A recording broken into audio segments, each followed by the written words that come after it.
আল্লাহ তাআলা এই হাসিনার ফাঁসিও যেন দেখায়। আল্লাহ পারে কি পারে না?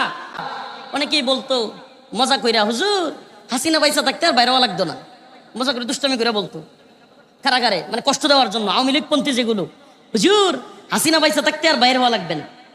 তখন আমরা বলতাম সুবহানাল্লাহ, আল্লাহর কোরআন তো আমাদের সামনে ছিল, আল্লাহ রসুলের হাদিস সামনে ছিল, বলতাম যে আল্লাহ ছাড় দেয় কিন্তু ছেড়ে দেয় না।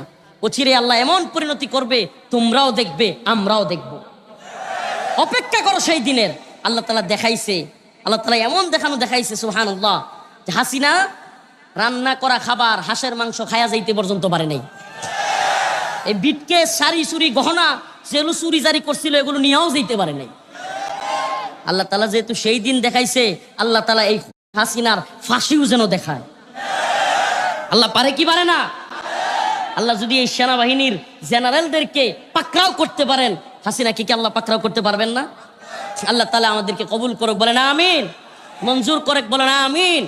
অতএব আমাদের বক্তব্য ক্লিয়ার, আমরা এদেশে কোনো বিদেশি এজেন্ডা বাস্তবায়ন হতে দিব।